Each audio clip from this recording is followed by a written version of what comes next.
வணக்க மக்களே, மேய்ச்சலுக்கு போயிட்டு வந்து ஷெட்டுக்கு வர எல்லா கோழியும் அடுத்த நாள் காலையில் எழுந்திரிச்சு பார்க்கும்போது சடன் டெத் ஆகுதா? அப்போனா இந்த வீடியோ உங்களுக்கு தான். இது வந்து ஒரு வைரஸ்னால் வர நோய். இதுக்கு பேர் என்னென்னா பேட் ஃப்ளூ, அதாவது பறவை காய்ச்சல்னு சொல்லுவாங்க. இது வந்து ஒரு வைரஸ்னால் அட்டாக் ஆகிற நோய். அந்த வைரஸ் பேர் H5N1 வைரஸ். இது வந்து நம்ம தமிழ்நாடு ஃபுல்லாக பரவலாக எல்லா இடத்துலையும் பரவிக்கிட்டு இருக்குது.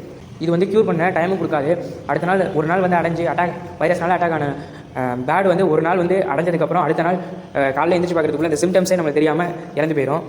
இது எப்படி பரவுது, இதை எப்படி நம்ம தடுக்கலாம் அப்படின்னு பார்த்தீங்கன்னா, இதுக்கான தடுப்பூசி போட்டிருக்கணும். இல்லை அப்படின்னா யாரும் வெளியாளுங்க வராமல் நான் பார்த்துக்கணும்.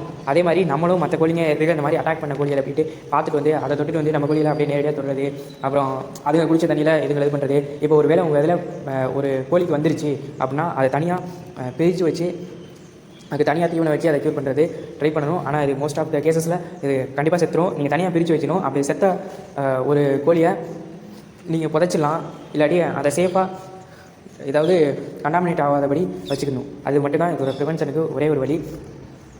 இது வந்து காற்று மூலியமாக பரவும். அதே மாதிரி வாட்ரு, இந்த மாதிரி ஃப்ரீ ரேஞ்சில் போகிற எல்லா கோழிகளுக்குமே மோஸ்ட் ஆஃப் த கேசஸில் அதிகமாக கண்டாமினேட் ஆகுறது நம்மளால் தடுக்க முடியாது. ஆனால் நீங்கள் ஒரு ஷெட்டுக்குள்ளே இல்லை அப்படின்னா ஒரு ஃப்ரீ ரேஞ்சில் ஒரு கவர்டு ஏரியாவில் வளர்க்குறீங்க அப்படின்னா இதை கண்டிப்பாக நம்மளால் ப்ரிவென்ட் பண்ண முடியும்.